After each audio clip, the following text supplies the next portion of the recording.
Bonjour tout le monde, avant d'aller plus loin, je vous préviens qu'une transcription est disponible gratuitement sur Patreon. Vous trouverez un lien dans la description de l'épisode.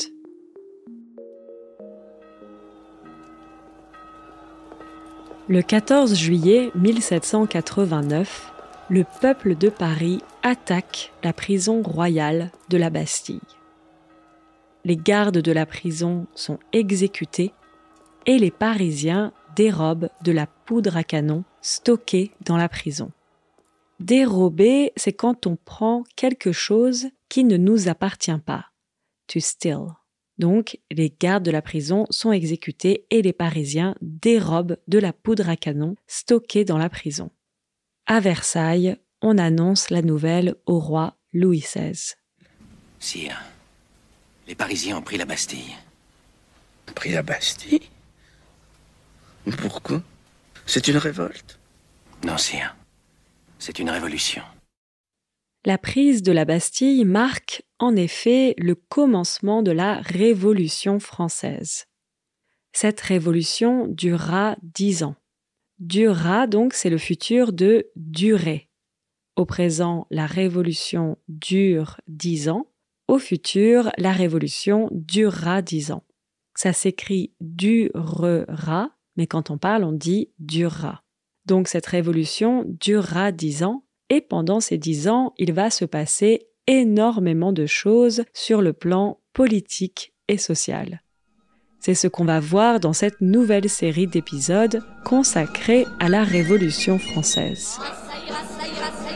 Les aristocrates à la lanterne, ça ira, les aristocrates on les prendra, la 300 ans qui nous promettent qu'on va nous accorder du pain. Vous avez peut-être reconnu la voix de la chanteuse Édith Piaf qui chante ici un célèbre chant révolutionnaire à Ça ira. Alors vous voyez ici la chanteuse, on peut dire la chanteuse ou le chanteur, ensuite qui chante, du verbe chanter, et elle chante donc un célèbre chant révolutionnaire. Donc chanteuse, chanter, un chant. Voilà, comme ça vous avez tout. Dans le refrain qu'on entend ici, elle chante « Ah ça ira, ça ira, ça ira, les aristocrates, on les pendra ». On les pendra, ça vient du verbe pendre.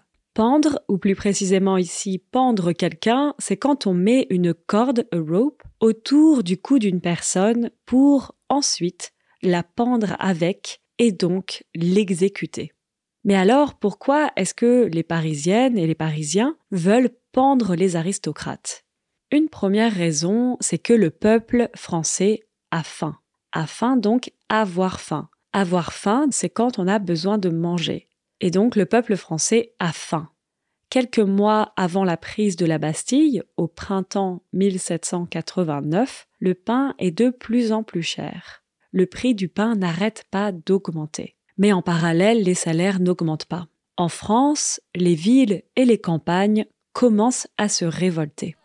Assez de mensonges et de phrases, on ne veut plus mourir de faim. Ah, ça ira, ça ira, ça ira. Comme vous entendez ici, on ne veut plus mourir de faim. Les coupables sont désignés, le roi Louis XVI et son administration. À cette époque, la France est une monarchie absolue, avec donc un roi qui possède le pouvoir absolu. Il possède tous les pouvoirs. Les pouvoirs, donc, on peut avoir des pouvoirs magiques. Par exemple, Harry Potter, il a des pouvoirs magiques. Ici, c'est donc avoir le pouvoir exécutif, le pouvoir législatif, etc. Donc, le roi, il a tous les pouvoirs. Ça veut dire que quand on se révolte contre le roi, on risque souvent la prison ou même la mort. Mais à cette époque, la frustration du peuple est si grande que beaucoup sont prêts ou prêtes à prendre ce risque.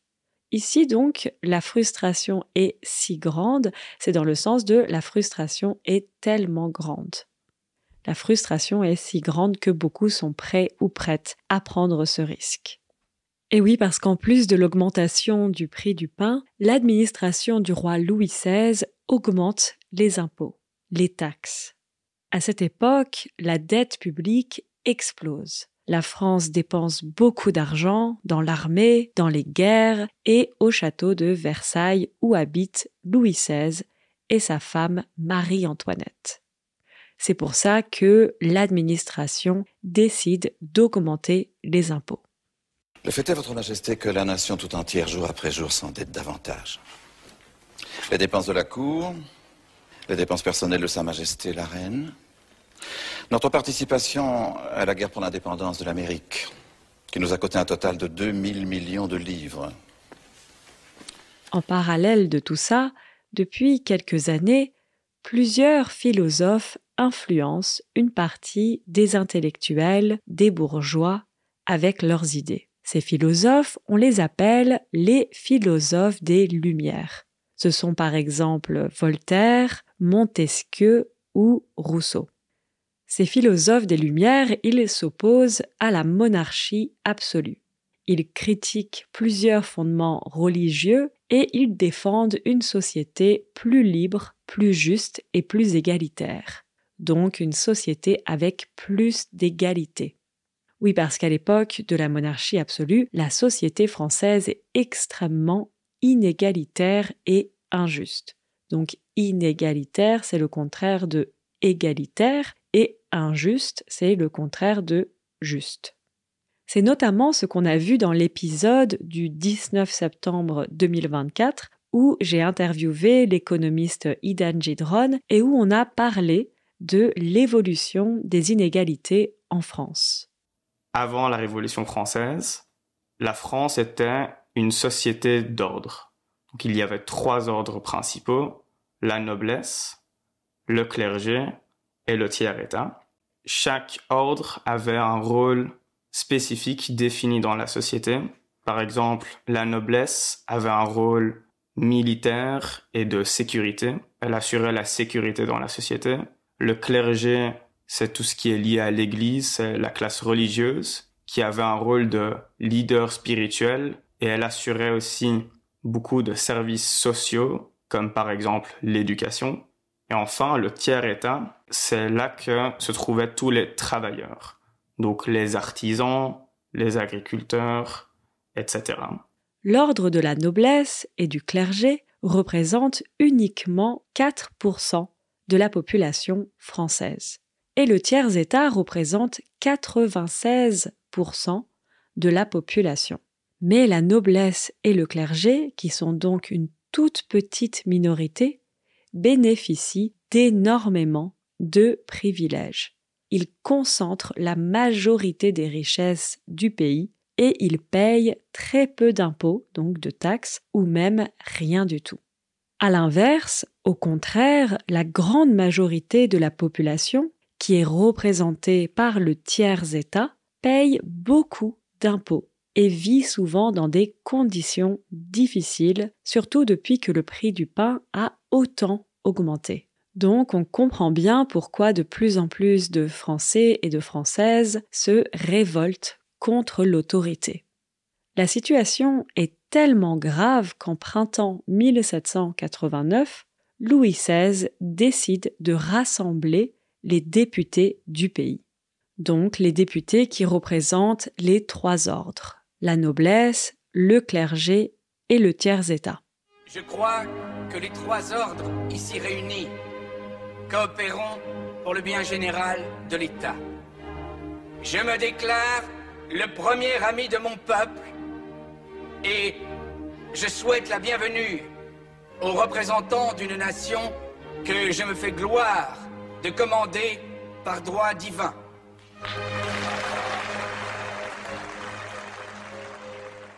D'un côté, les députés qui représentent le tiers-état veulent réformer le pays. Mais la noblesse et le clergé s'opposent à cette idée, parce que bien sûr, ils ne veulent pas perdre leurs privilèges. Et malheureusement pour le tiers-état, c'est compliqué de gagner ce combat d'idées parce que le système de vote, à l'époque, est à l'avantage de la noblesse et du clergé. Je vous explique. Aujourd'hui, en France, quand les députés votent une loi, une mesure, c'est un vote par député. Mais à cette époque, ce n'était pas un vote par député, mais un vote par ordre. Et il y a uniquement 3 ordres, donc il y a uniquement 3 votes. Et bien sûr, la noblesse et le clergé s'opposaient ensemble au tiers-état. Donc ça fait 2 votes contre 1. Avec ce système de vote, c'est presque impossible pour le tiers-état d'adopter des réformes plus justes et plus égalitaires pour le peuple français. Le tiers-état décide alors de se révolter et de former une assemblée, l'Assemblée nationale. Aujourd'hui encore, les députés votent et discutent des lois à l'Assemblée nationale. Est-ce que vous croyez que nous allons passer 15 jours comme cela dans l'hémicycle? Oui? Nous y sommes, et quand bien même vous ne le voudriez pas, nous y sommes. Des engagements présidentiels clairs. clairs. On n'est pas dans un amphi, on n'est pas dans une manif, on est dans l'hémicycle de l'Assemblée nationale. Et donc, en printemps 1789, l'Assemblée nationale est créée par les députés du tiers-état qui ont alors pour objectif d'écrire une constitution et de réformer la France. C'est une véritable révolution dans le monde politique en France. Mais est-ce que c'est suffisant pour changer rapidement les conditions du peuple? Et oui, parce que pour beaucoup de gens, la situation est urgente. Comme on disait avant, les Françaises et les Français ont faim et ils souffrent beaucoup des difficultés économiques et sociales. De plus en plus de révoltes éclatent à Paris. Éclater, c'est un peu comme exploser. Par exemple, un ballon éclate. Ici, donc, on dit des révoltes éclatent. De plus en plus de révoltes éclatent à Paris et aussi dans l'ensemble de la France. Et les bourgeois de Paris décident de créer une milice. Une milice, c'est comme une armée. Surtout qu'il y a une rumeur à Paris qui dit que l'armée du roi va encercler la ville pour mettre fin aux révoltes. Dans le verbe encercler, vous reconnaissez le mot un cercle. Encercler, c'est former un cercle. Pour combattre l'armée du roi, le peuple de Paris et sa milice ont besoin de trouver des armes. Ils décident alors d'aller aux Invalides. Est-ce que vous connaissez les Invalides? Les Invalides, ou plus précisément l'Hôtel des Invalides, c'est un monument à Paris qui existe encore aujourd'hui et qui, à l'époque, accueillait les Invalides des armées. Une personne qui est invalide, c'est une personne qui n'est plus dans la capacité de travailler. À cette époque, la France était souvent en guerre, donc beaucoup de soldats revenaient blessés et alors ils ne pouvaient plus travailler. Ils étaient invalides. Donc l'hôtel des Invalides accueillait ces soldats blessés en guerre, les Invalides des armées. Et à l'hôtel des Invalides, il y avait également des armes, comme des fusils. Les fusils, donc, c'est une sorte d'arme, en anglais « rifles ». Il y avait donc des armes comme des fusils. En juillet 1789, la milice de Paris entre aux Invalides et prend des fusils. Mais ils ont également besoin de poudre, et c'est pour ça qu'ils se dirigent ensuite vers la prison royale de la Bastille. Cette prison de la Bastille, c'est également un symbole. Cette prison, elle représente une sorte de menace à la liberté des Parisiens et surtout aux personnes qui s'opposent au roi. D'ailleurs, elle a emprisonné plusieurs opposants au roi et à la monarchie absolue, comme le philosophe Voltaire ou encore un des prisonniers les plus célèbres de l'histoire de France, l'homme au masque de fer. Vous avez peut-être entendu parler de l'homme au masque de fer. Ce prisonnier qui était donc emprisonné dans la prison, on a tout le vocabulaire, ce prisonnier, donc emprisonné dans la prison de la Bastille et qui devait toujours porter un masque de fer sur son visage. Le fer, c'est une sorte de métal. Le mystère autour de l'identité de l'homme au masque de fer a inspiré beaucoup de films et de romans. Il y a eu notamment une adaptation du roman d'Alexandre Dumas avec Leonardo DiCaprio et John Malkovich. Quant à toi, mon frère, tu retournes en prison. Et dans ce masque que tu es, tu le porteras jusqu'à ce que tu l'aimes. Et tu mourras avec. Vous m'emmenez pas en prison. Non. Voilà, ça c'était la voix française de Leonardo DiCaprio dans cette terrible scène où l'homme au masque de fer est renvoyé en prison. Et donc, la milice et d'autres habitants et habitantes de Paris arrivent à la prison de la Bastille, mais les gardes refusent d'ouvrir. C'est alors que la milice exécute les gardes et attaque la prison. C'est la prise de la Bastille. Cette prise de la Bastille, c'est une grande victoire pour le peuple et contre le roi et sa monarchie absolue. Cette prise, elle marque le début de la Révolution française qui va ensuite se propager dans l'ensemble de la France et qui aura beaucoup d'influence dans d'autres pays européens.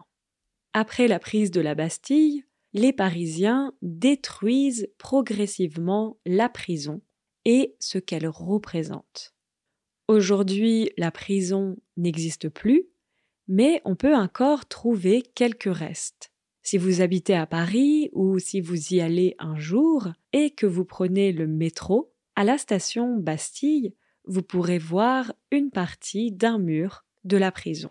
Un mur, donc, c'est a wall, un mur. Par exemple, le mur de Berlin. Voilà, l'aventure continue au prochain épisode où on verra comment la situation évolue après la prise de la Bastille. Je vous dis donc à la prochaine, prenez soin de vous, ciao ciao.